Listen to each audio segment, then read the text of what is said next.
Olá, tudo bem? Nós estamos aqui hoje num bate-papo, né? Juntamente com esses profissionais maravilhosos que o Senhor Deus proporcionou para nós, né, neste dia. Nós estamos aqui na Igreja Batista da Lagoinha Matriz, né?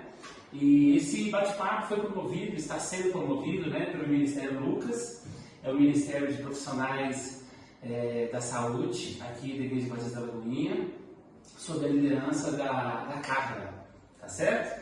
E para dar início ao nosso bate-papo, eu gostaria, primeiramente, apresentar, né, nossos queridos profissionais aqui, colegas, amigos. Vamos dar início então. Nós temos aqui ao meu lado a doutora Marjorie. Tá? Marjorie ela é médica psiquiatra pelo Hospital das Clínicas, atualmente professora do Internato de Saúde Mental da Faculdade de Medicina Famílias, BH, atende em consultório particular e na Clínica Casa Luz Saúde, tá bom? Ela é médica voluntária também do SIM Minas Gerais. Nós temos aqui também nosso querido Dr. Davi, psicólogo, né, clínico, voluntário do Aviso e coordenador de serviços de convivência e fortalecimento de vínculos. Coordenador científico dos Médicos de Cristo, especializando em suicidologia. E nós temos aqui também nosso querido pastor Júnior Duarte. Ele é pastor da Igreja Batista da Lagoinha Palmeiras, né, terapeuta cognitivo-comportamental e estudante de psicologia, né, e especialista também em dependência química. Gente, nós estamos aqui no Setembro Amarelo, né, e foi proposto suicídio, né? Muito importante esse tema, gente, muito importante, de suma importância, né? Nós vamos falar assim alguma coisa dos dados, né? O crescimento exponencial, né, dos dados dos últimos anos, né, pelo contexto, né, pós-pandemia e outras variáveis também, né, doutora, que a gente pode assim levantar aqui nesse dia, né? E suicídio é uma urgência médica, né? Quando a gente fala de suicídio, tem coisas que a gente não, vamos esperar até semana que vem, procrastinar tal tema, né? Mas as suas saídas também, tem os seus modos de prevenção, de aconselhamento e abordagem e tratamento também. Por que não, né, pastor? Sim. Então é isso. De forma alguma, né, o suicídio ele não pode ser tratado como um glamour, né, de forma romantizada. Né? O suicídio, a gente entende que é um desespero, né? É um desespero da alma, né, de alguém que grita e, vamos dizer, pedindo ajuda. Então a gente vai tratar aqui também que é complexo. O suicídio também está dentro de um espectro, né? Desde um pensamento, vamos dizer, baixo risco, até, vamos dizer, em atitudes, uma tentativa propriamente dita, né, do suicídio. Gente, sem delongar demais, né, eu gostaria, né, de contar aqui com a ajuda, né, da minha querida doutora Marjorie, né? Vamos definir, na verdade, a gente tem que definir o que é o suicídio, qual é o conceito, assim, a definição, Marjorie, por favor.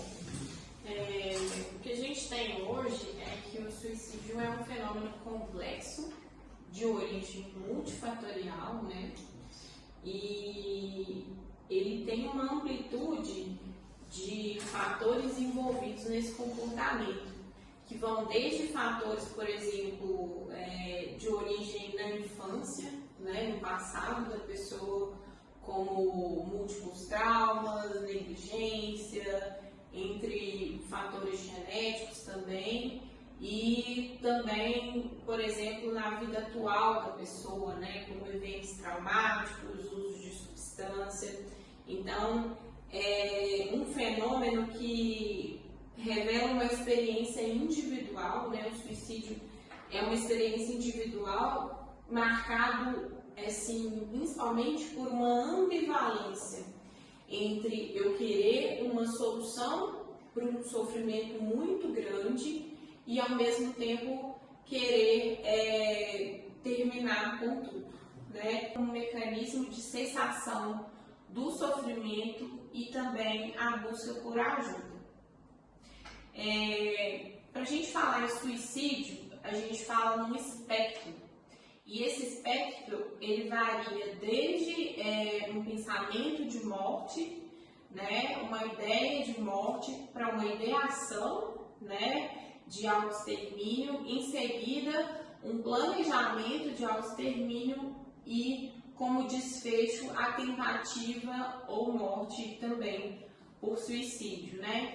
O que seriam esses pensamentos? Muitas vezes pensamentos de desesperança, pensamentos, né, de que a vida não valeria mais a pena, né? Ideação, a pessoa já começa a pensar no suicídio como uma possível saída para aquele sofrimento que ela está vivendo. Então essas ideias começam a vir principalmente em pacientes que estão mais adoecidos, mais deprimidos, né? Em seguida, esse paciente começa a se decidir, ele começa a ficar mais firme nessa ideia e procura uma forma de executar o plano, né? Um planejamento.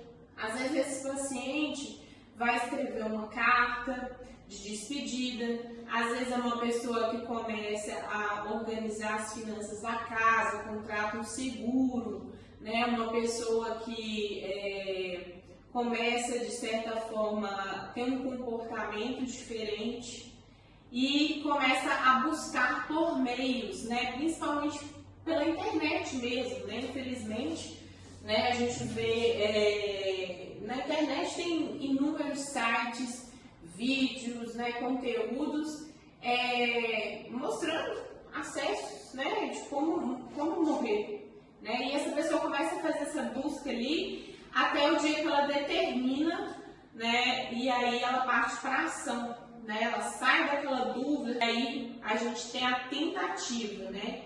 E sabe-se que há muito mais tentativas do que mortes por suicídio. A gente tem cerca de 10 a 20 tentativas para cada morte por suicídio. E o desfecho, o pior desfecho, né, após a tentativa é a morte. Então a gente fala de um espectro, né? Normalmente começa com pensamentos de morte, ideação de morte, até que se chega ao desfecho mais grave, que é a morte por suicídio. Sim. Hoje nós estamos vivendo, né, pastor, uma questão, vamos dizer, uma epidemia de ansiedade, muito se fala em depressão, né? Pastor, o senhor vê sobre a questão da resiliência, né? Hoje os jovens, né, a comunidade, pouco resiliente, vamos dizer, porque existe uma tristeza, sintomas comuns, né? Por exemplo, se o meu cachorrinho, né, morreu, eu vou ficar triste ou alegre? Triste, né? É uma reação normal do ser humano, né? Então assim, mas hoje nós temos visto jovens, adultos, né, que não tem uma certa resiliência, sabe? Uma fragilidade. Tem sim, nós estamos observando que a geração está pouco resiliente mesmo, onde realmente há uma confusão entre a tristeza e a depressão, né, sobre o aspecto negativo da ansiedade e o aspecto da humanidade de ser ansioso mesmo. Nós somos ansiosos, nós temos uma ansiedade natural, né, que não chega a ser o transtorno da ansiedade ou uma ansiedade mais complexa. O problema é que a geração atual, não tão resiliente, né, como nós comentamos aqui, é uma geração que não sente assim, normal, por exemplo, ser triste. Não posso demonstrar tristeza, eu não posso ser fraco, eu não posso demonstrar que eu sou menos ou que eu não pertenço, eu preciso fazer parte. Então há necessidade de uma urgência aí de se mostrar, de se pertencer, onde as conexões externas, a forma de se mostrar externamente é muito mais importante do que ter um contato com a intimidade consigo mesmo. Né? Eu não quero lidar com as minhas questões, então eu vou tampar isso de alguma forma, eu vou maquiar isso de alguma forma, seja com bens materiais, seja com viagens, seja com relacionamentos superficiais demais, né? Que não tem ali uma profundidade, para que haja uma abertura dessa intimidade. Então eu não posso demonstrar essa intimidade Aliás, eu não quero sentir essa intimidade, esse mal, então eu vou tampar isso e eu vou mostrar que eu sou o mais perfeito possível, o mais popular possível. Aqui, ó, aproveitando que você está falando o mais perfeito possível, eu vou passar a bola para o nosso amigo aqui, a questão do narcisismo das redes sociais, né? Às vezes a grama do vizinho é melhor do que a minha, né? O pastor Márcio, uma vez, ele brincou no culto assim, irmão, troca o seu boletim, que era um boletim impresso antigamente, né? Boletim todinho. Ele falou assim, troca o boletim do sermão, porque o boletim do sermão, acho que pensa que é melhor que o seu, né? Tem aquela tendência de achar que o Instagram do outro. Poderia, por favor, Davi, narcisismo, né? Imediatismo, está tudo dentro do que ele falou, por favor? Não, com certeza, né? Primeiro a gente tem que pensar, quando a gente vai pensar, por exemplo, quando a gente vai publicar uma foto, fazer umas stories, a gente primeiro escolhe um efeito que vai fazer a gente ficar bonito, um efeito ali que vai fazer com que a gente se sinta ali, de certa forma, aparentemente bom, né? Apresentável. Exato. E tem toda uma apresentação, toda uma preocupação quando a gente vai publicar algo. Olha. E aí isso, né, só esse fator aí dos efeitos já tira a realidade. Olha. Então, assim, eu gosto de falar que a internet, né, o campo da rede social, não é um campo real. Né, é um campo ideológico. É um campo em que a gente quer se mostrar o que a gente gostaria de ser e não o que a gente é de fato. Então, você se depara, né, com as fotos, você acaba ali se comparando, né, se enxergando em algo que não é real. O que, no caso, né, só fortalece ali o adoecimento, porque você fica preso num campo muito perigoso, né, que também entra nessa questão da comparação. E aí, nessa questão também da competitividade, né? A gente fica o tempo todo querendo competir, né? O número de curtidas numa foto era suficiente para gerar gatilhos de adoecimento mental. Então, olha onde que a gente chegou. Assim, por que eu estou falando de Instagram, mídias? Só para a gente entender o contexto que nós estamos vivendo hoje, né? O tema hoje, eu não posso me perder, né? O tema do nosso bate-papo é a questão do suicídio, da prevenção, a cosmovisão, né? Um olhar cristão, né? Sobre os profissionais da saúde mental, né?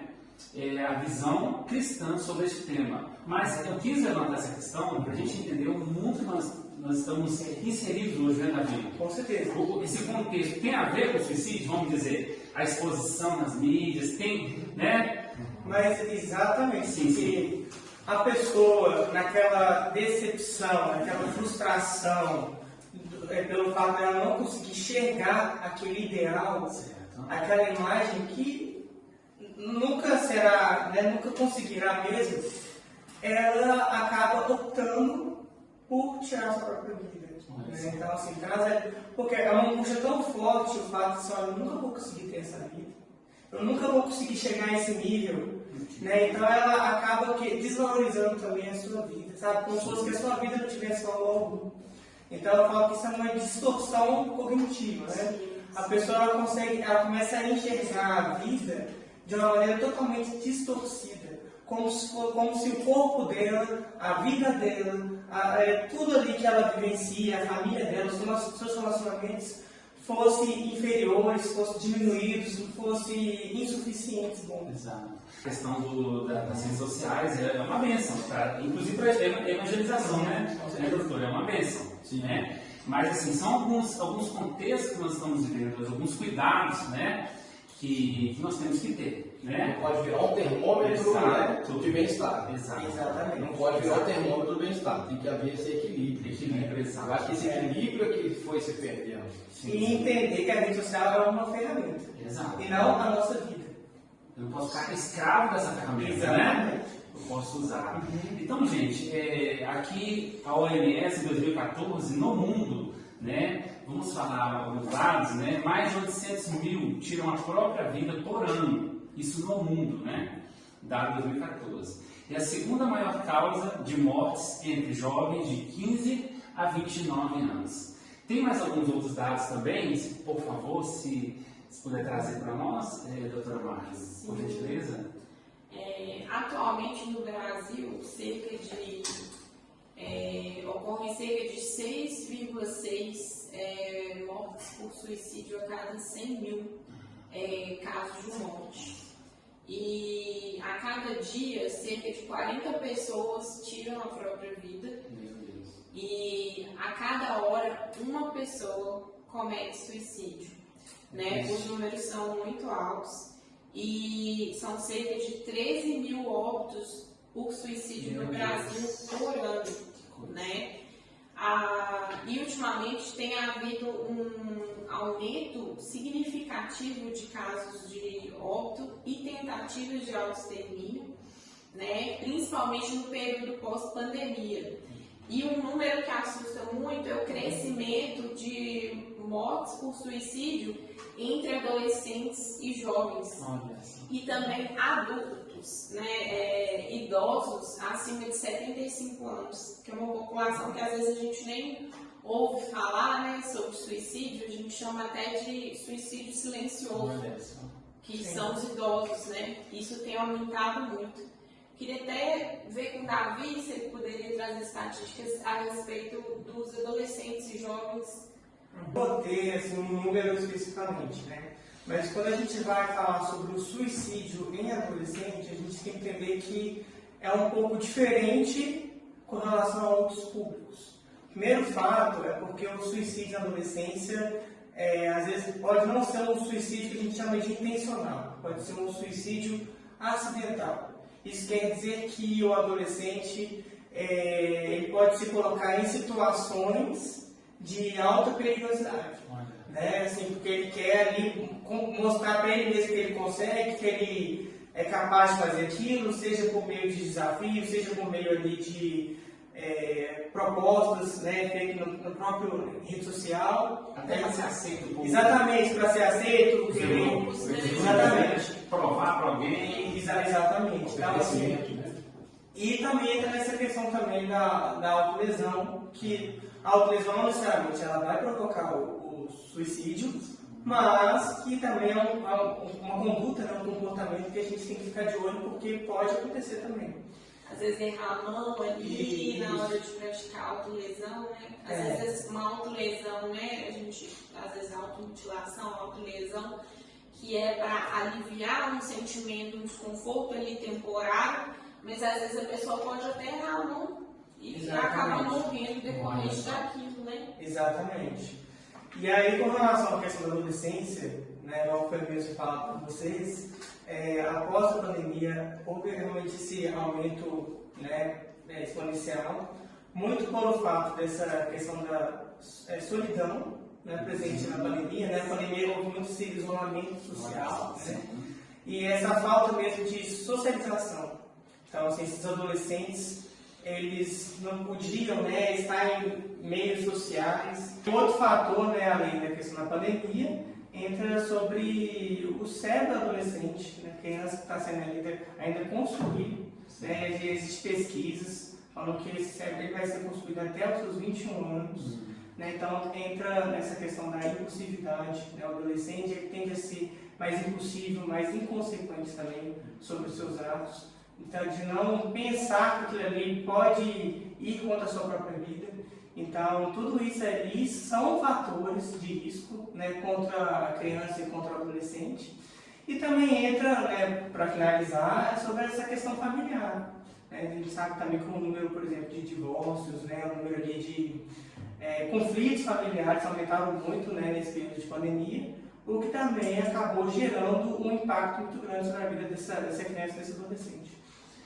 Então, assim, continuando aqui na complexidade do tema do corpo, né? A alma e o espírito. Não é isso, pastor Júnior? Tratamos do espírito. Então, para a gente entender, né, a questão do suicídio, hoje muito se fala a questão da espiritualidade, né? Aqui a gente não está trazendo, né, questão de religião, você que está nos assistindo aí, eu não sei qual religião que você, né, mas a questão da espiritualidade é muito importante, né, na saúde mental, não é isso, pastor? Como que esse olhar da teologia trazendo essa interface, por favor, como que o senhor vê isso? Bom, A Bíblia vai dizer que nós somos um espírito, que nós temos uma alma e que nós moramos no corpo. Né? Paulo traz essa distinção, não para dizer que nós somos três partes, né? Que nós somos divididos. Não, ele traz uma ideia de que cada coisa tem que ser olhada dentro daquilo, do ambiente natural daquela coisa. Né? Por exemplo, a pessoa que tem um problema emocional, psicológico, vai buscar psiquiatria, psicologia, né? Ciências distintas, mas que caminham na mesma direção de trazer o bem-estar para todos. Já a espiritualidade, ela tem que ser tratada a nível espiritual. E o grande problema do ser humano é o espiritual. Né? Quando nós fomos destituídos de Deus por causa do pecado, houve-se então a necessidade de religar este homem a Deus. E onde que Cristo é o caminho, né? Cristo fala, eu sou o caminho, a verdade e a vida. Ninguém vai ao Pai se não for por mim. Sim. Então, Cristo é o caminho espiritual para resolver este problema do ser humano. Tem um versículo que eu gosto muito, que é em 2 Samuel 2, 6 e 8, que o Senhor dá e preserva a vida. Ele faz descer a sepultura e ele resgata. Então, ele é o dono da vida. Ele é o grande resgatador da vida. Ele sabe todos os dias que nós vamos viver. Ele sabe toda a nossa trajetória de vida, ele tem essa onisciência de tudo que nós vamos viver. Então, confiar em Deus, confiar a nossa vida em Deus, é estar se desenvolvendo a nível espiritual. Certo, então vamos continuar para a gente entender o multifatorial, né? Vamos falar da alma, né, Davi? Isso. A questão do cognitivo, dos sentimentos. Traz para nós um pouquinho esse olhar da psicologia, trazendo aqui no contexto de saúde mental, por favor. Com certeza. Primeiro eu queria só fazer um link com o que o pastor falou, né? Que, assim, vamos pensar em uma situação em que uma pessoa ali está apresentando problemas cardíacos. E aí chega assim, um líder ali e fala assim, olha, estou com um problema cardíaco. Sim. Aí você imagina esse líder falando assim, não, vou orar por você. Olha. A oração não é um problema. Eu vejo assim que a oração pode sim curar, né? Assim, Deus, ele é um Deus que cura. Certo. É um Deus poderoso. Mas, além dessa oração, só te recomendo que você vá no cardiologista, né? Exato. Da mesma forma, né, eu estou com depressão, estou com pensamentos negativos, eu posso orar por você. Eu te recomendo que você vá a um psiquiatra, faça acompanhamento psicológico. Exato. Então a gente precisa entender que, assim como a gente faz da maneira com doenças físicas, a gente também precisa levar isso para o campo das doenças mentais. Olha só. Que muitas vezes são negligenciadas e são confundidas como algo somente espiritual. Né? E quando a gente lembra, por exemplo, para fatores psicológicos, a gente precisa entender doenças do campo psíquico que precisam ser tratadas com os profissionais da área. Né? Então, eu já vou puxar esse gancho aqui já, tá? Então, assim, ó, vamos lá. Espiritual, né? Vamos olhar multifatorial, a questão da alma, do psique, né? Isso. E a questão da biológica, né? Dos transtornos mentais, né? A classificação do DSM-5, né?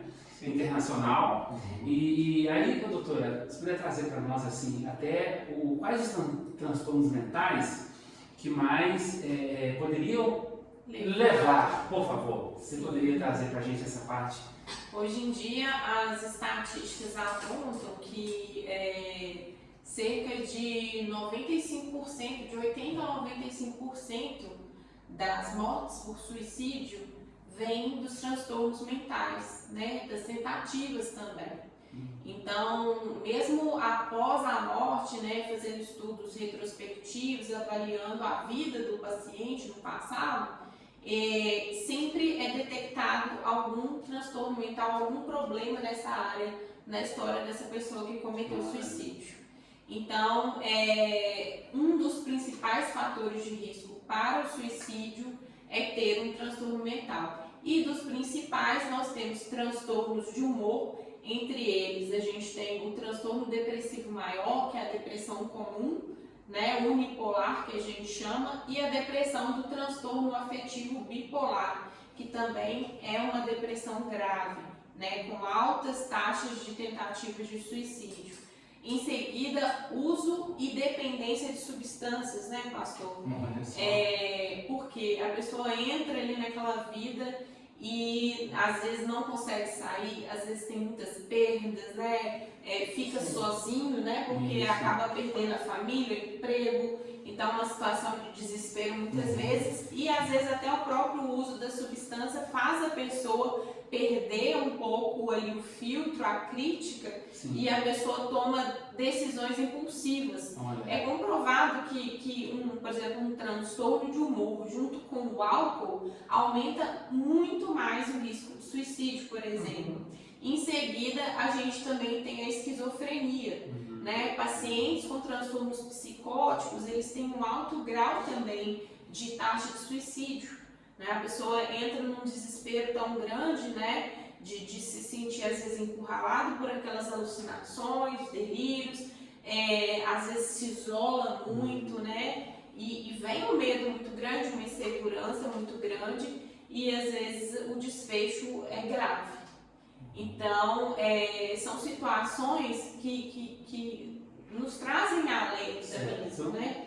Mas o principal fator de risco para uma tentativa de suicídio é uma tentativa de suicídio anterior.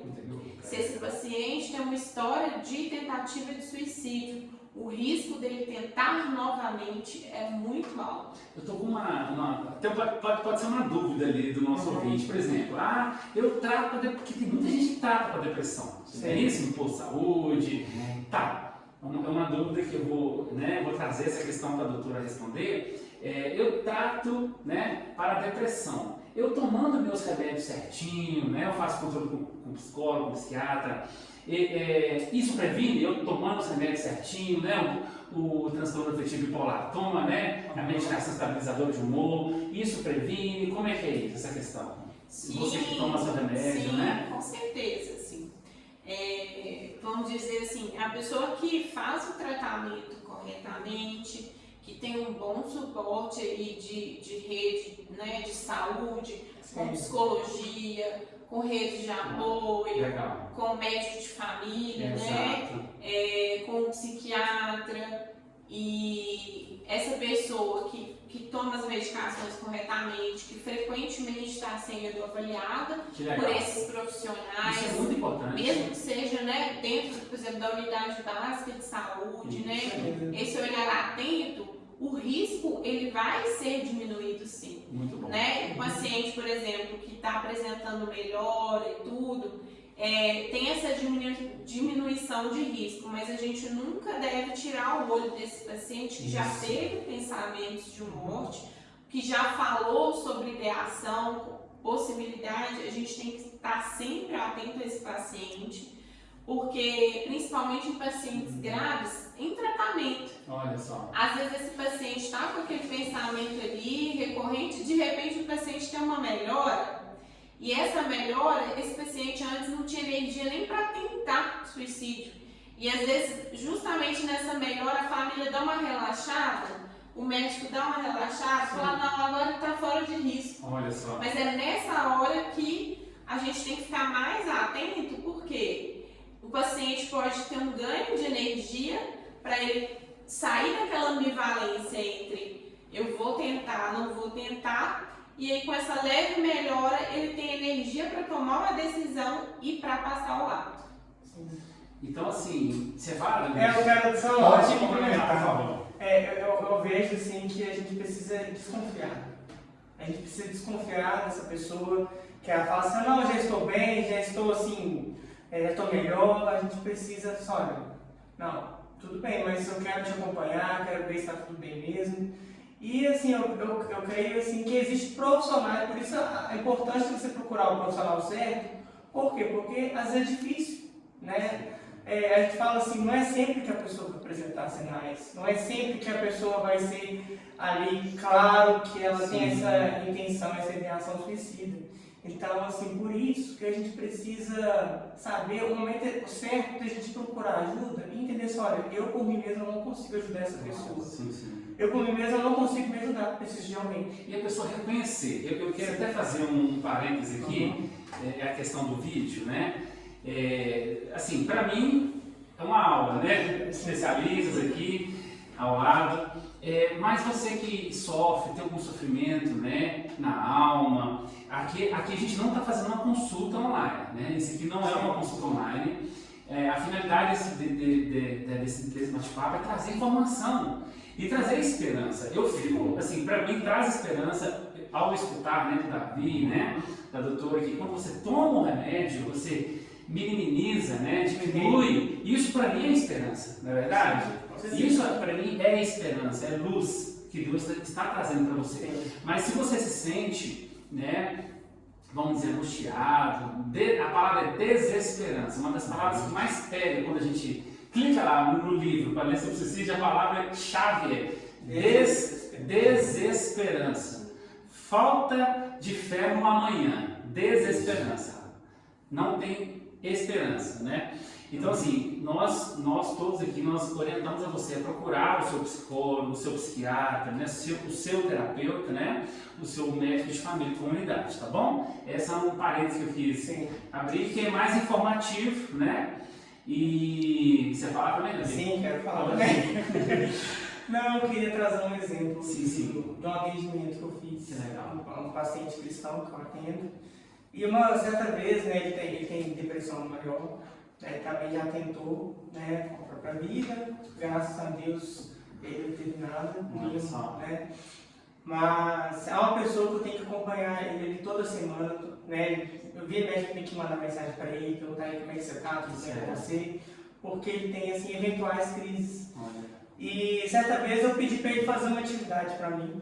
Eu pedi para que ele escrevesse uma carta para o ele do futuro. E aí eu fiz uma analogia, falando assim, imagine que você agora está afundando, você agora é um náufrago, está afundando em alto mar. Que é o que ele falava que sentia. Eu quero que você escreva uma carta para essa pessoa, para o seu eu que está em terra firme, para esse seu eu que está afundando. Aí ele falou assim, olha, eu vou tentar. E aí passou, né, a outra sessão e ele falou comigo assim, olha, eu comecei a escrever, mas eu vou ser sincero com você, eu apaguei tudo porque eu vi que eu não vou conseguir chegar em terra firme. Aí eu falei assim, não, tudo bem, eu respeito, não quero que isso seja invasivo de alguma forma, não quero que, se você não quer escrever, não precisa. Vamos continuar trabalhando isso. E aí foi passando algumas sessões, alguns meses, e aí ele veio falar comigo a seguinte coisa. Você lembra quando eu te pedi, né, para vocês, quando você me pediu para eu escrever essa carta? Pessoal, não lembro? Então, eu queria te falar que eu ainda não estou em terra firme, mas já posso ver terra à vista. Então, assim, essa fala me trouxe muita alegria. Por quê? Porque às vezes a gente vai para um campo muito perigoso, que é esse campo radical, extremo. Sim. Então a gente já quer ver aquela pessoa saltitando, pulando, aquela pessoa totalmente melhor. Mas não, a gente também tem que comemorar as pequenas vitórias, sabe? Então, assim, eu já vejo nele esses pequenos pensamentos, essas pequenas condutas de esperança. E aí, sempre quando ele me traz isso, eu já consigo ver, já consigo traçar esse plano para minha vida, que antes eu não conseguia traçar, é algo que eu reforço com ele dentro da terapia. Vai trazer os insights. Exatamente. Porque é uma pessoa que, infelizmente, né, assim, a gente fala que a depressão, ela traz essa distorção cognitiva, né, essa distorção sobre a realidade. É uma pessoa que ela pode ter muitas vitórias, mas ela vai ficar o quê? Ruminando, remoendo aquela derrota. Olha só. E ela vai acabar não enxergando ali as vitórias que ela teve. Então, assim, a importância, não só nós como profissionais, mas também dos familiares, das pessoas ali, reforçarem, pessoal, olha, você conseguiu fazer isso, olha como é que você é bom nisso, parabéns, né? Assim, porque é uma pessoa que, infelizmente, para ela é muito difícil conseguir enxergar isso. Sim. Então, assim, existem mitos e verdades assim, sobre essa questão? Tem alguns mitos também, né? Que a gente escuta assim, né? Se um profissional, um terapeuta, abordar com o paciente, né? Perguntar ali, isso vai aumentar a chance de suicídio? Isso é um mito ou você abordar com o paciente, né? Assim, sobre o suicídio, de uma forma, eu estou dizendo assim, num contexto... da forma clara, né? Uma abordagem profissional. Da maneira correta. Da maneira correta, né? E isso é um mito, né? É um mito porque, né? Pelo contrário, a gente deve sempre perguntar. Olha só. Sempre investigar, né? Em se tratando de saúde mental, sempre investigar pensamento de morte, ideação de suicídio, principalmente aquele paciente que tem uma história familiar de transtornos mentais, história familiar de suicídio, aquele paciente que já teve uma tentativa prévia, um paciente que tem baixo suporte, né? Um paciente que realmente, como você falou, você percebe que ele está desesperançoso. E como o Davi falou, às vezes ele não vai falar claramente, mas ele vai chegar para você falando assim, eu tô tão cansado de viver. Olha, alguns sinais, né? Eu só queria dormir e não acordar. Eu só queria dormir e não acordar mais. E cada cultura fala do jeito. Eu quero que Jesus volta logo, quero que Jesus volta logo. Na linguagem da pessoa, né? O cristão que faz aquela oração. Eu quero subir, quero coração Jesus né? me leva, Jesus... assim, tem até um relato de um paciente... que falava que ele estava tão angustiado que ele falava com Deus assim, Deus, eu sei que eu estou errado em te pedir isso, mas eu queria assim, que o Senhor me desse um infarto. Olha só. Né, para eu partir rápido, né, para aliviar o sofrimento, né. Então às vezes ele não fala que quer se matar, mas ele deseja a morte sim. E algumas vezes o adoecimento chega a uma certa gravidade, que aí nem mesmo a fé firme que esse paciente tinha, né, na crença dele, não segura mais, né? Essa intensidade, né? Porque aí você falou da história, eu até lembrei dessa história, né? Pessoas que falam assim, né? As pessoas que falam sobre o suicídio, ela fala, né? Mas ela, só para chamar atenção. Essa pessoa quer chamar atenção. Isso também... Isso é um mito também. É um mito também. É um mito. Não é isso? A pessoa que está falando, ela tem uma idealização ali, né? Existe um pano de fundo ali. Ela só quer chamar atenção só. Não, existe ali, existe um sofrimento. Existe um sofrimento. A doutora Márcia que está falando, eu estou lembrando de Elias, né? Elias tinha acabado um feito fenomenal, profeta, né? Tinha derrotado os profetas de Baal, tinha feito um algazarra lá no reino da rainha Jezabel, né, e do rei Acabe, tinha feito uma bagunça ali, derrotado os deuses deles, e agora está fugindo. Mas só que ele está fugindo de medo, de cansaço, e ele se esconde em depressão. Nós usamos muito esse fato para trazer, né, à tona a questão da depressão. E ele faz essa oração: Senhor, já deu para mim, eu não quero mais essa vida não, já me se encerrou, e por favor, me leve embora. Já acabou para mim. Mas Deus ainda tinha algo para cumprir na vida dele, né? Então Deus vai sustentá-lo, primeiro fisicamente, né? O anjo aparece, assim, olha, levanta, come, você vai andar mais um tanto. E Deus dá para ele um alimento necessário para fazer aquilo. Que medicação abençoada, né? Comeu aquilo, a tua jornada é longa, né? É longa. Glória a Deus. Então eu lembrei muito disso, e a fala da doutora também me fez pensar que muitas das vezes, dependendo do transtorno ali apresentado, as vozes estão acontecendo. Sim. As vozes internas, né? As vozes de dentro, que só eu ouço e que eu não tenho coragem de falar isso para qualquer um. Então, os pacientes estarem à vontade com o profissional para poder expor isso é muito importante. Porque essas vozes, elas são reais, mas elas não são verdadeiras. Então, levar a pessoa que está com esse quadro de vozes, né, às vezes até de alucinações mesmo, é muito importante levar essa pessoa a compreender que, apesar de ser real, não é verdadeiro. Questionar essa realidade, questionar esse pensamento, tentar voltar esse pensamento para uma coisa mais longínqua, né? A visão de futuro que o doutor Davi trouxe, ter essa visão de futuro para ela enxergar além das suas questões, além do seu desespero, é muito importante. E encaminhar para um tratamento com a medicação, né? Para que, né, se for um sintoma realmente que a gente chama de psicótico, né? Se a pessoa está ouvindo vozes, às vezes tendo alucinações, né? Muitas vezes essas vozes são vozes negativas e de comando. São vozes que chegam e acusam a pessoa e falam: você não presta, você não vale nada, acaba com a sua vida, sugere formas dessa pessoa morrer. Então isso é uma urgência, né? A gente não pode simplesmente pegar e falar assim: ah, não, vamos aconselhar essa pessoa, vamos orar por ela aqui, que isso vai passar. né? Ou então pensar que assim, não, isso aí é demônio, vamos expulsar e tal. A gente, claro que tem uma certa confusão nesse sentido, né? De ter uma clareza, mas inicialmente a conduta leva esse paciente a um serviço de urgência, porque é um paciente muito grave, sob pressão dessas vozes, né? Que pode passar realmente ao ato mesmo. É porque às vezes as pessoas têm dificuldade de entender a questão da saúde mental, dos transtornos mentais, né?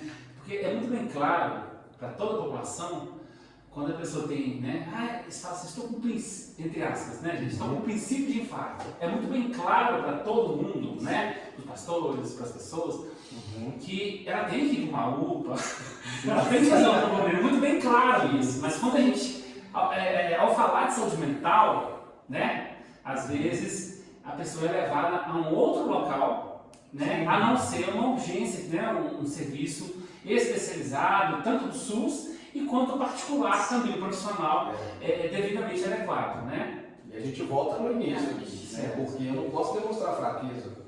Então eu não posso demonstrar que eu tenho isso, eu não estou com depressão, eu não tenho pensamento, isso aqui é frescura, eu não posso parar, eu preciso continuar trabalhando, eu preciso continuar estudando, eu preciso continuar, mas aquilo vai se tornando muito maior do que a pessoa, a angústia vai aumentando. Eu posso trazer um comentário pontual sobre isso? Eu tenho atendido muitos homens, eu vejo que isso é um comportamento muito de homens sobre isso, né? Porque o homem ele é muito ensinado culturalmente, né? Que ele precisa se manter forte, que ele precisa se manter, né, na postura ali, porque ele é o provedor da casa, né? E eu queria até contar assim, uma breve historinha sobre isso, que eu acho que vai exemplificar melhor, né? Que é de um homem que chega aí num tratamento psiquiátrico, ele fala ali de suas angústias, de suas dores, e ele vai contando, e esse psiquiatra assusta e fala assim, olha, infelizmente eu não vou conseguir te ajudar, mas eu conheço um palhaço que eles falam que esse palhaço é curandeiro. E aí esse homem ele fica ainda mais angustiado e fala assim, só existe um problema, doutor, eu sou o palhaço. Então, assim, quantas vezes a gente se coloca nesse lugar, né, de querer, assim, eu quero cuidar das pessoas, eu estou aqui para poder colocar as pessoas para o alto, mas a gente é essa pessoa que precisa de cuidado, a gente é essa pessoa que precisa ser colocada para o alto. Então, é algo que a gente precisa, né, tomar muito cuidado e se atentar, até com relação mesmo à saúde mental dos líderes da igreja. Que muitas vezes se coloca, né, essa fantasia, esse personagem, né, de líder, de pastoreio, mas são pessoas ali que precisam urgentemente de ajuda. Ou seja, atrás de uma gravata existe o quê? É um anjo, pastor? É um anjo? O que é? É um ET? O que é? É um ser humano, né? Um médico, um psicólogo. Exatamente. O que é? É um anjo? Não, de fato porque o psicólogo aqui, vocês são maravilhosos, né? Curam, né? Usaram por Deus para trazer tratamento, mas nós não somos. Eu gosto muito de uma música do Fruto Sagrado, uma banda antiga. A música chama Superman, né? Nessas horas eu me lembro que o pensamento é megafone, é Deus dizendo para mim que eu não sou o super-homem, eu sou de carne e osso, eu vou passar sufoco. Eu vou passar sufoco, o Felipe passa sufoco, né? Eu sou de carne, eu não vou esconder meu choro, né? Superman, depois você entra na internet lá, Superman. Então isso mostra que nós precisamos de tratamento, precisamos de igreja. Eu preciso de fazer check-up, né? E também, gente, vamos lá dar uma acelerada.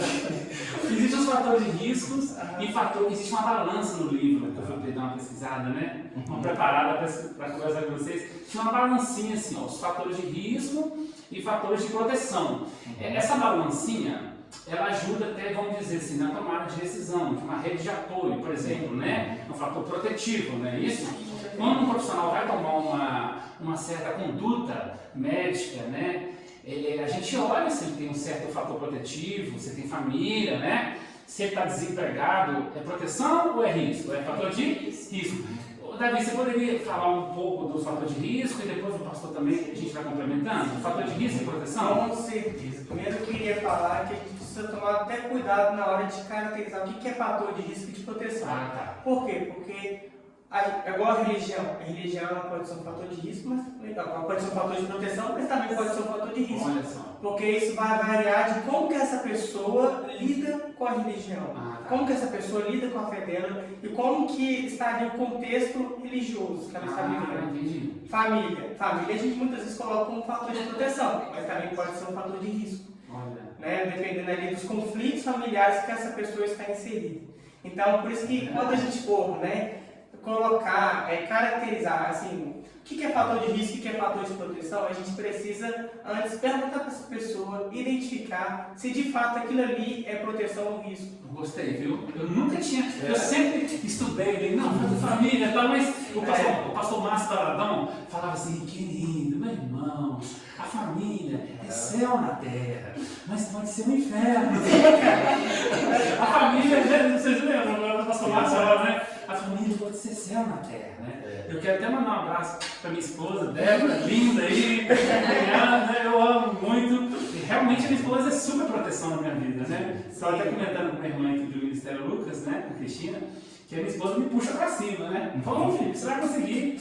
Então, assim, para mim é um fator de proteção, é um céu na terra, né, pastor? Mas como você está falando, a sua esposa é um céu na terra, é um fator de proteção.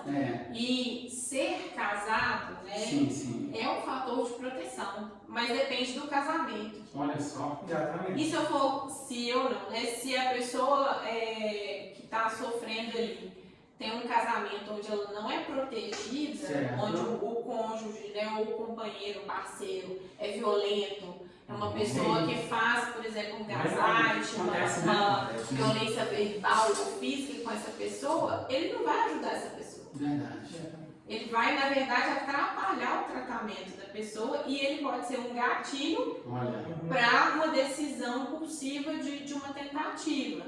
Então, né, uma família disfuncional, como o Davi falou, né? Então, eu recentemente no consultório eu tive um embate desses. Por quê? Porque eu estava atendendo uma paciente que estava com um familiar na sala de espera e ela falou para mim claramente que já tinha uma carta elaborada, um plano, que ela estava totalmente decidida que ela ia passar por um ato, só que ela não conversava com a família. Inclusive, a pessoa que estava com ela não queria que a pessoa soubesse a situação. Ela falou assim, eu escondo de todo mundo. Então, a pessoa tem família, mas a família não é a rede de apoio dela. Então, como que eu vou acionar essa rede de apoio? Sendo que a pessoa não quer contato com essas pessoas e essas pessoas são gatilho para ela.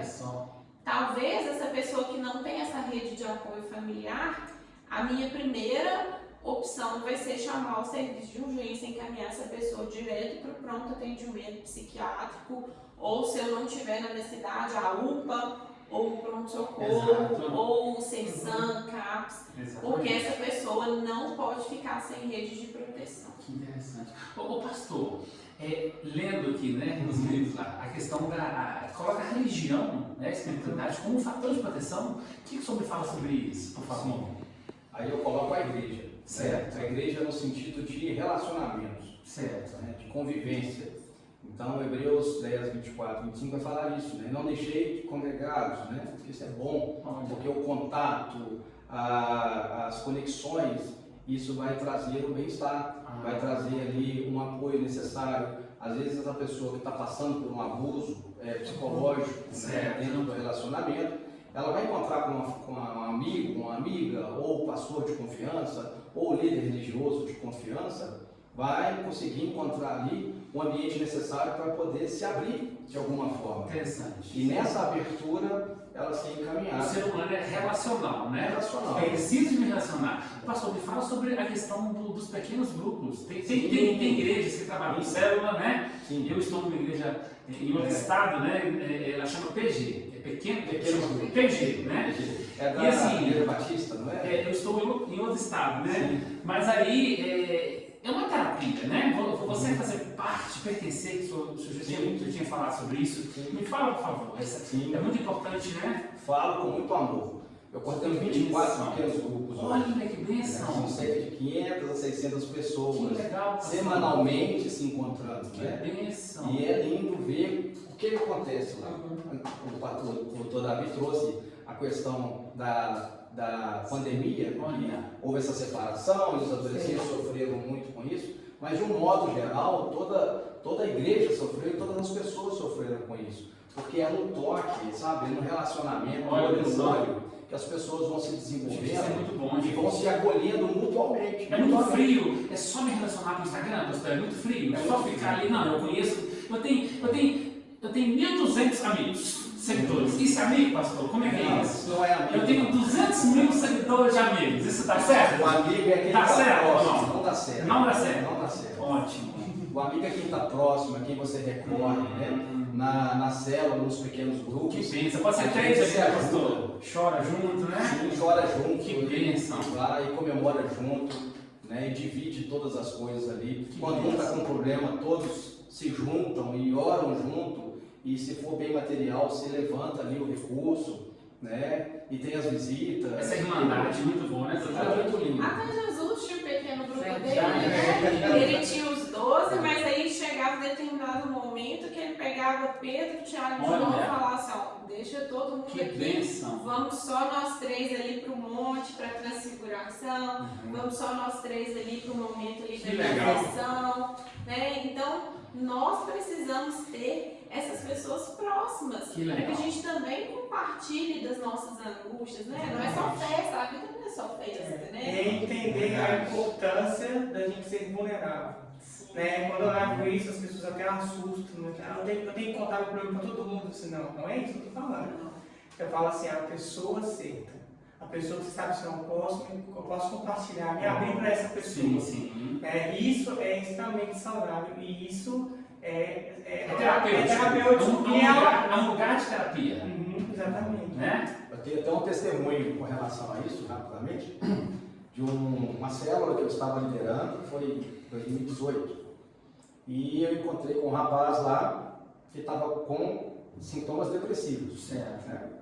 E muito triste, muito apagado. E começamos o relacionamento, a célula era na casa dele. Certo. Aí teve uma das lições lá, dos temas da nossa discussão, era sobre o chamado ministerial, o chamado dentro da igreja. Que é aquele dom que a pessoa tem, que vai desenvolver e tal.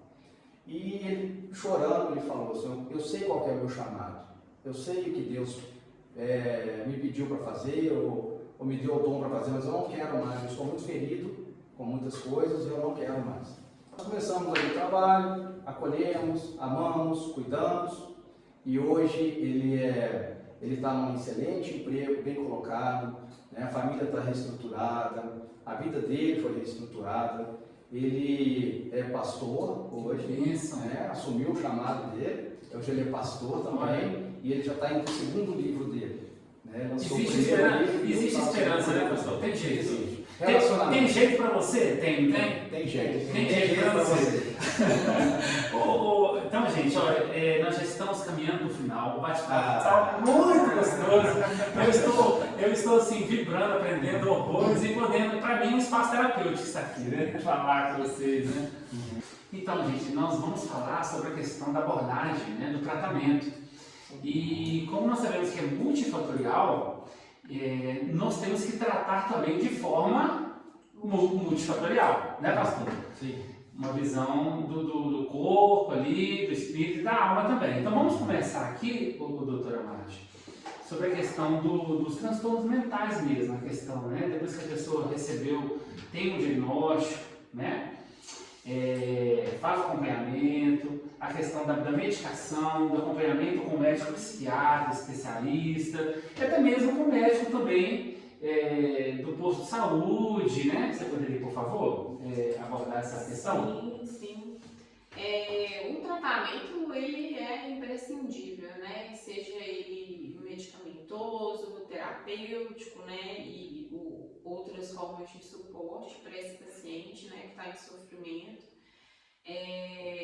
O tratamento, por exemplo, né? Quando tem um quadro depressivo, né? Já de gravidade média, grave, eu preciso da medicação, né, obrigatoriamente, porque a depressão, os transtornos mentais são transtornos de origem biológica, genética, né? Eu tenho uma alteração ali na química cerebral, eu tenho uma alteração ali no meu processamento pensamento, algumas áreas do cérebro que estão disfuncionais. Então, o medicamento vai trazer esse reequilíbrio, né, para as minhas funções, né, para eu voltar a dormir melhor, para eu voltar a me alimentar melhor, para esse paciente poder ter remissão, inclusive, dos pensamentos suicidas, os pensamentos de morte, né? A medicação vai atuar reduzindo os sintomas, melhorando os sintomas e vai ajudar também, por exemplo, um paciente psicótico, um paciente que está tendo delírios, alucinações, né? Eu vou entrar com medicamento para isso também, que vai reduzir essas vozes, vai tirar essas vozes, vai reduzir esses pensamentos, melhorando assim a vida do paciente, né? Hoje em dia a gente tem medicações que comprovadamente tem um efeito que a gente chama também protetor anti-suicídio, né? E são medicações assim acessíveis, inclusive ao SUS, e temos tratamentos também para casos graves também, mas esse paciente precisa ser acompanhado de perto. O familiar precisa, né, ou a rede de apoio desse paciente acompanhar de perto. Inclusive, pacientes internados também, você tem que conferir se o paciente está tomando de fato a medicação, porque às vezes a própria medicação do paciente pode ser um risco para ele. Certo. Então, quando a gente trata o paciente, é imprescindível que a gente faça essa rede de proteção, por exemplo, que a gente tire, por exemplo, acesso a meios letais. Então, o paciente mesmo, algumas vezes a gente não pode deixar o paciente gerenciar os seus medicamentos. Então, eu peço, por exemplo, a um familiar, a uma pessoa próxima, para ficar com as medicações e oferecer para o paciente no horário certo e conferir se o paciente engoliu, porque às vezes o paciente fica ali juntando tal, e uma hora que a família descuida, o paciente acaba se intoxicando também, né? E isso é muito grave. E é importantíssimo que o paciente esteja também em psicoterapia, né? Que ele também esteja sendo acompanhado pela psicologia. Eu vou pedir o Davi para falar sobre isso. Com certeza. A psicoterapia é muito importante, juntamente, né, com o atendimento psiquiátrico. Primeiro, né, para entender essa diferença, né, que um psicólogo ele não pode passar, né, medicação, isso é uma função da psiquiatria, né, do médico. O que a gente faz por meio de uma escuta qualificada, ouvir aquela pessoa e a gente vai trabalhando essas distorções cognitivas. Nossa mente ela faz essas ligações, são ligações que a gente precisa se atentar, porque senão a gente acaba nos auto-sabotando, a gente acaba nos colocando em situações irreais. Olha só. Então a gente começa a colocar certas coisas como verdade, como por exemplo, eu não sou capaz, eu não vou dar conta, eu não consigo, eu não tenho valor, eu não sou amado, por causa às vezes de uma situação isolada, por causa de um trauma ali que você passou, você acaba generalizando para tudo. E a gente vê em pessoas, por exemplo, que têm problemas de se relacionar, né? Pessoas ali que não conseguem, por exemplo, se estabilizar de um emprego. Isso ali existe explicação para isso. E muitas vezes elas não estão no campo, né, consciente. Ela não vai saber falar assim, por que você está fazendo isso? Muitas vezes a pessoa nunca para pensar por que ela está agindo daquela maneira. E aí a função do psicólogo é justamente por meio ali de uma escuta qualificada, por meio ali de uma intervenção certa, a gente caminhar andando nisso e fechando também esses lacunas da maneira correta. Então não tem como a gente desvincular a questão do remédio, né, da psicoterapia, do aconselhamento pastoral. Mas eu só me lembrei de uma coisinha aqui, doutora, a questão do medicamento, porque as 2 primeiras semanas ali, efeito colateral da medicação, o paciente desiste, né? Não sei se é o seu caso, às vezes assim, tomei uma semana, comecei a ter, aí não funcionou, não foi uma pílula mágica, eu achei que era uma mágica, né? Em 7 dias eu já estou perfeito, glória a Deus, né? E não é assim, a questão da perseverança de os 15 primeiros dias, por favor, é muito importante. No início do tratamento com os antidepressivos, normalmente a gente sente um pouco mais dos efeitos ruins, né? Os efeitos adversos. às vezes pode me dar um desconforto gástrico, no estômago, no intestino, às vezes pode atrapalhar um pouquinho mais o sono. Em pessoas ansiosas, alguns medicamentos no início do tratamento, até que essa pessoa se adapte, até pode acontecer dos sintomas ansiosos piorarem. E aí a pessoa vai falar, nossa, esse medicamento está me fazendo pior. E aí para de tomar, não persevera. Então eu sempre oriento os pacientes, eu falo, olha, esse início do tratamento pode ser que gere um pouco mais de desconforto, mas esse desconforto é passageiro. É um desconforto para adaptação com a medicação, para que ela possa chegar ali, entrar dentro do DNA ali do neurônio, começar a produzir assim, mais neurotransmissores ou então mais receptores ali. Isso é um processo ali dentro da célula que leva tempo para acontecer. Então, e é importante também que nesse início de tratamento essa pessoa fique em observação, porque ela pode ter uma piora dos sintomas e nesse momento ela pode ter uma piora dos pensamentos de morte, da ideação do suicídio. Então, está sempre monitorado por alguém próximo ou por uma assistência de saúde, seja no posto de saúde, no CERSAM ou no hospital, né? E esse medicamento vai começar a fazer efeito geralmente lá para a terceira, quarta semana.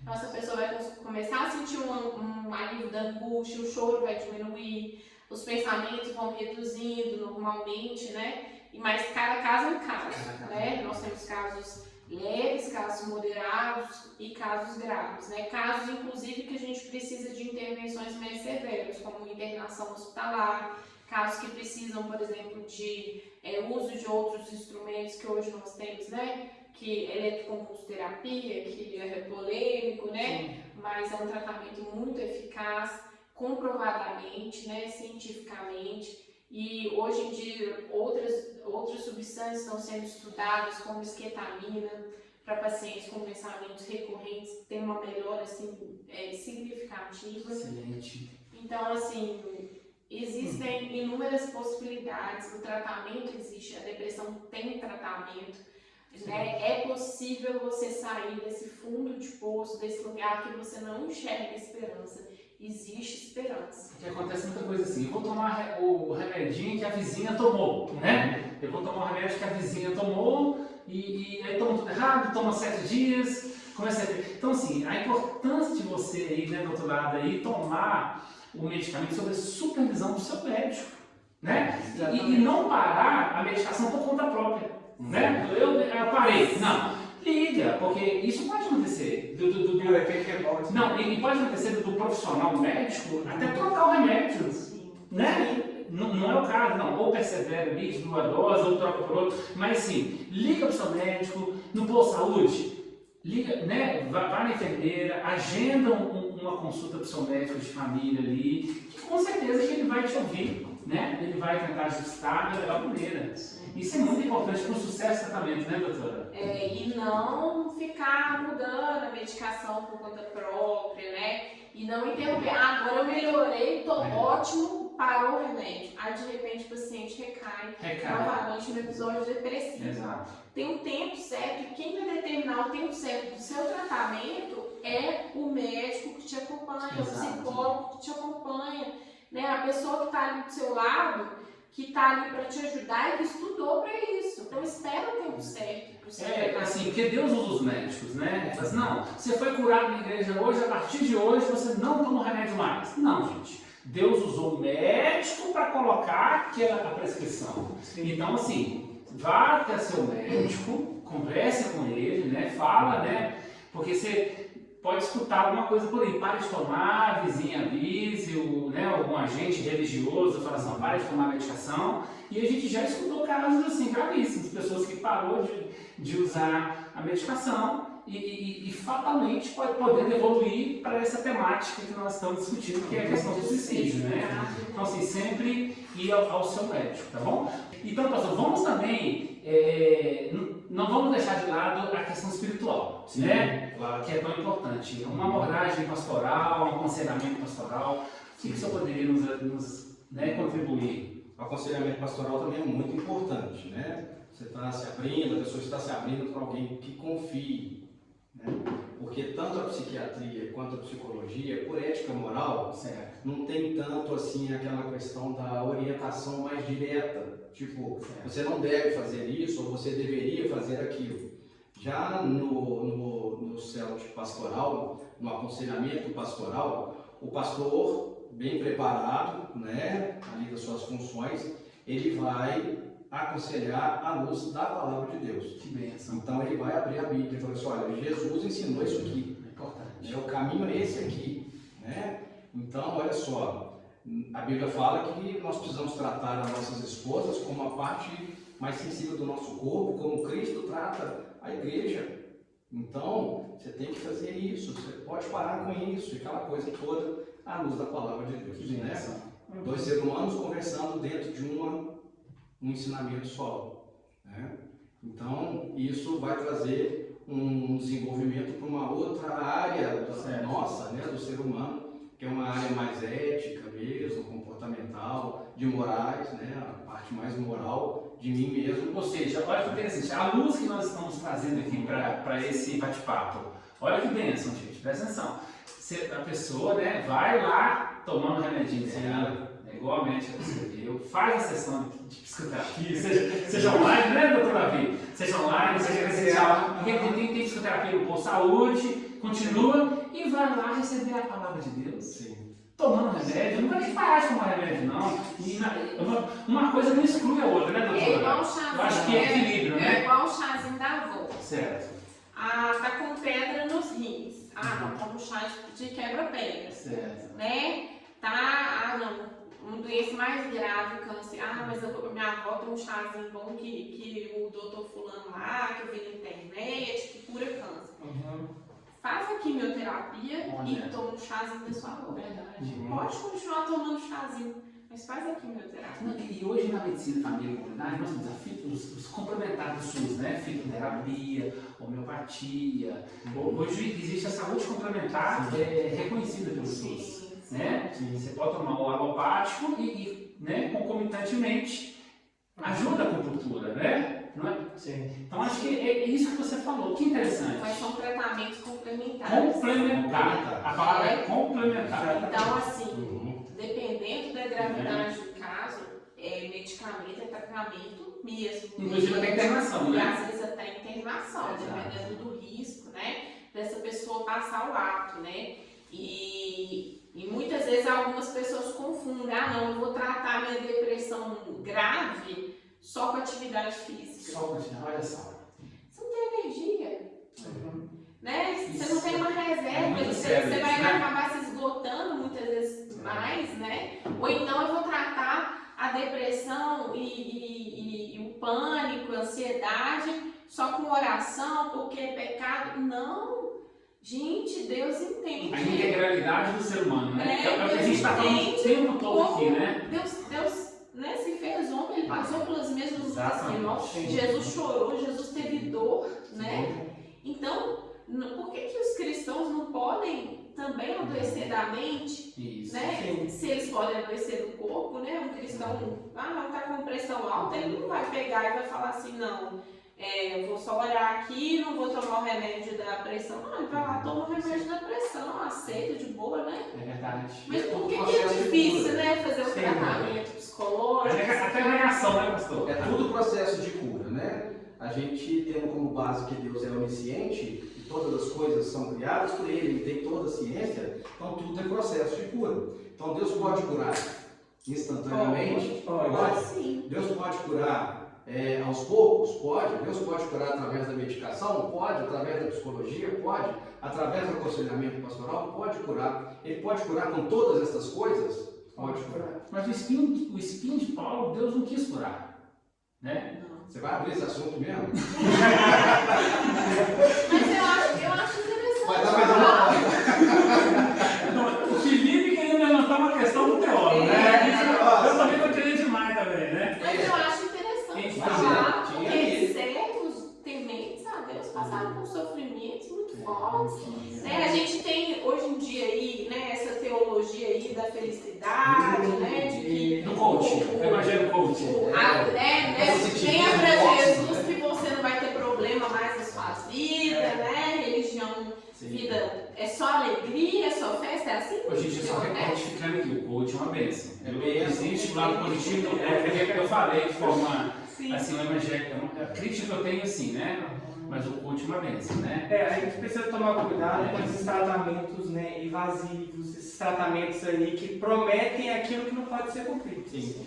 Por quê? Porque a partir do momento que você promete, pensar, não, eu te garanto que você vai ser curado em 15 dias se fazer meu curso, por exemplo. Né? Eu já vi muito isso na internet. Tem demais.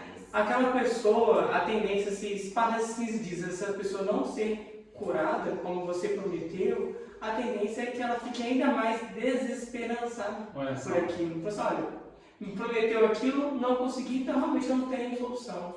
Então, por isso que a gente precisa tomar muito cuidado com essas falas. Né? Assim, eu vejo assim, até na oração, né, você fala assim, quando a gente confunde essa questão emocional, né, você quer ver muito aquela pessoa bem, aí você já começa a falar assim, não, porque eu sei que você vai ser curado, eu sei que você vai sair dessa depressão, aí tem que tomar muito cuidado. Quantas pessoas frustradas com falsas profetadas? Exato. Quantas pessoas feridas em nome de Deus? Existe um livro, Feridos em Nome de Deus, né? Então, assim, quantas pessoas foram feridas por profetada? Por isso que as pessoas se frustram tanto, né?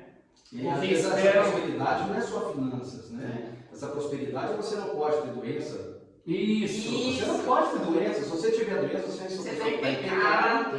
Ou você é uma pessoa que não entendeu o que Deus quer fazer na sua vida. Por isso que você está passando. Não está orando o enfermidade. suficiente. Isso afunda mais a pessoa, né? Porque aí vai criar uma série de pensamentos disfuncionais e tal. E a gente precisa entender, né? Eu sei que é pra gente finalizar aqui, Já mas pra finalizar. a gente não quer finalizar.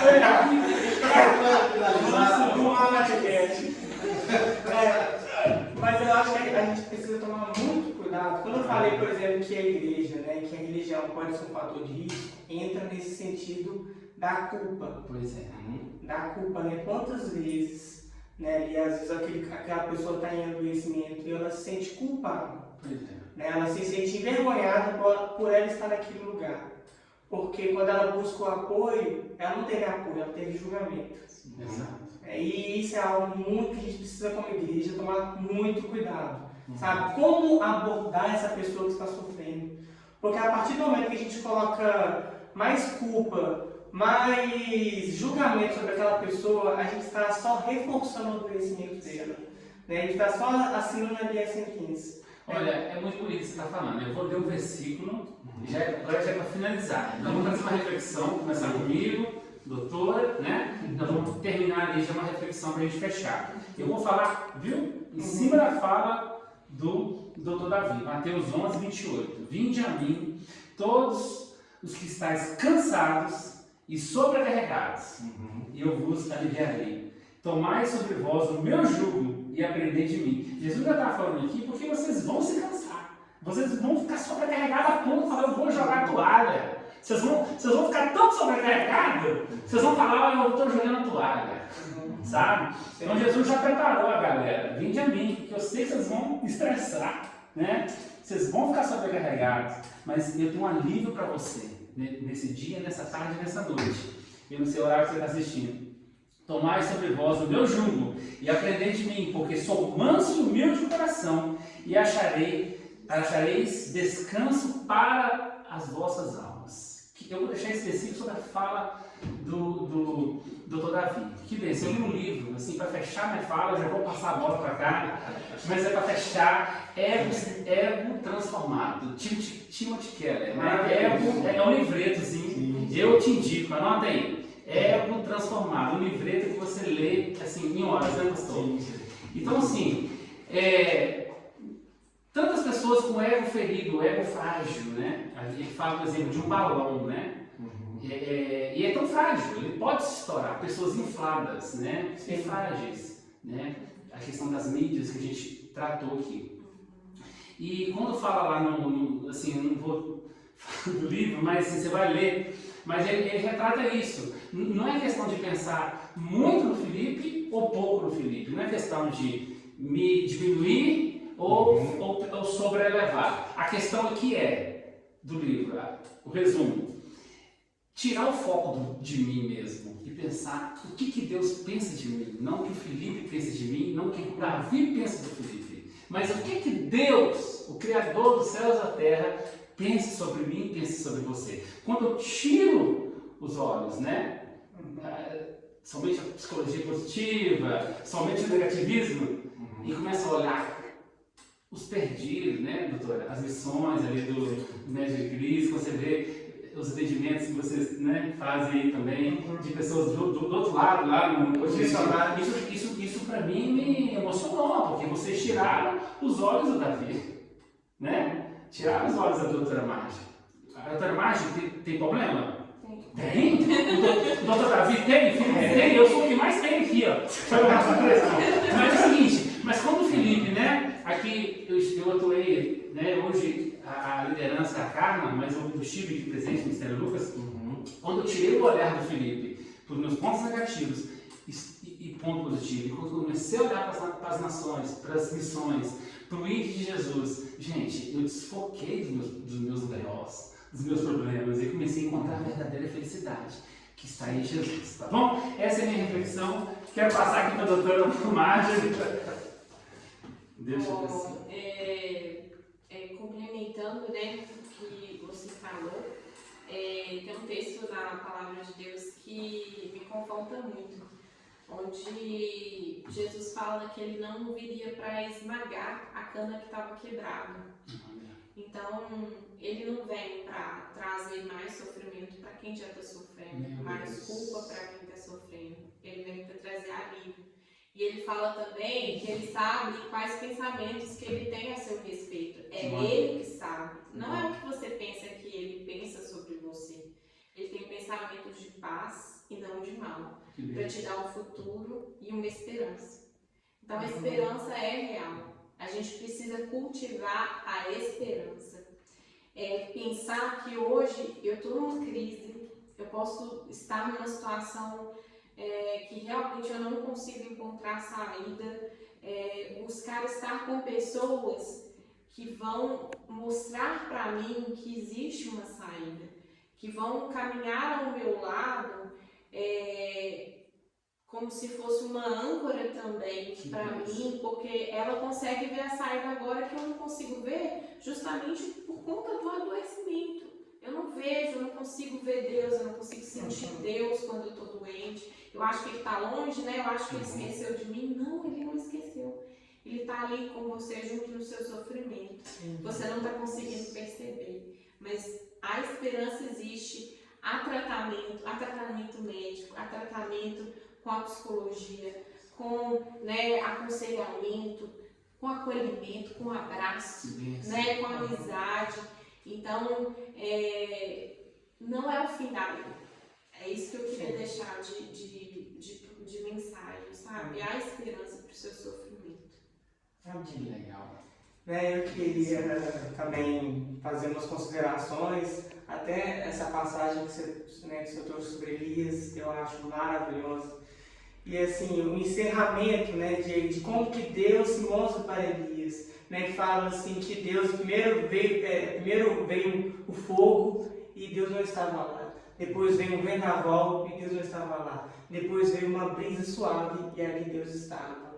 Então, o que eu quero trazer com essa passagem é que Deus é um Deus respeitoso.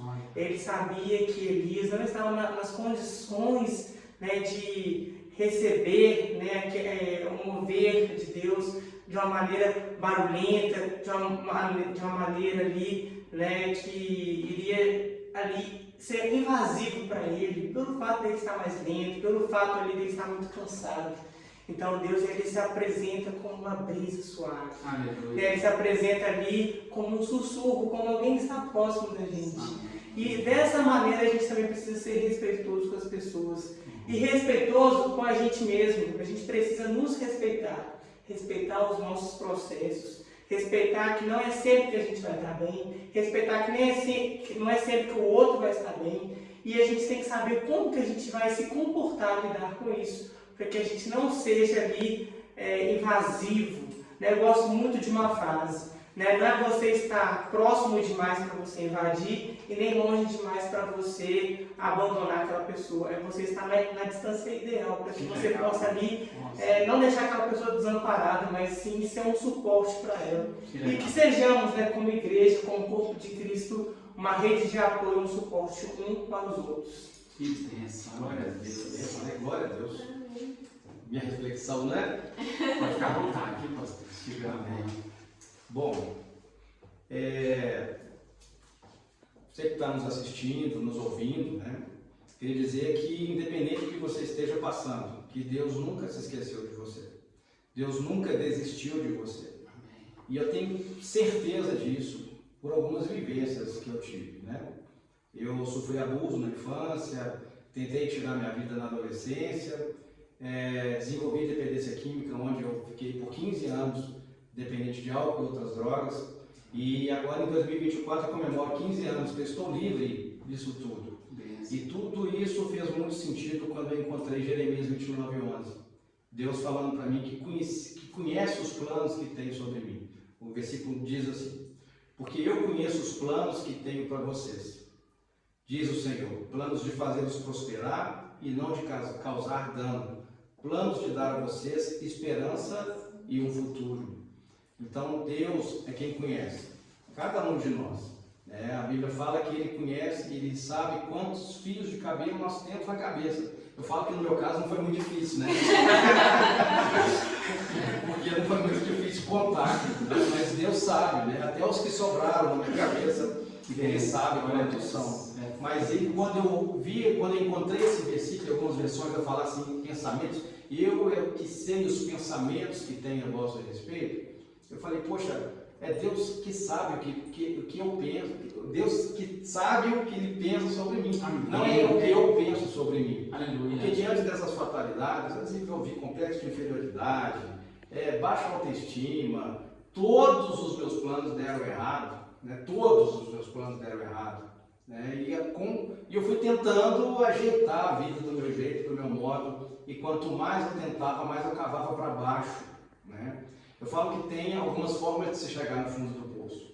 A gente chega de cabeça para baixo, quando a gente está cavando ainda, é quando a gente não aceita a condição, quando a gente não aceita ajuda, quando a gente não entendeu o contexto da vida. A gente pode chegar cansado de lado, cavando igual minhoca, né? Sem perceber como é que eu saio desse lugar aqui. Né? E a gente pode chegar ao fundo do poço, se erguer e olhar para cima. Quando a gente olha para cima e consegue ver a boca do poço, logo acima da boca do poço existe o céu, que a figura do céu é onde que Deus está. Né? Então quando a gente olha para cima, a gente tem a visão de Deus.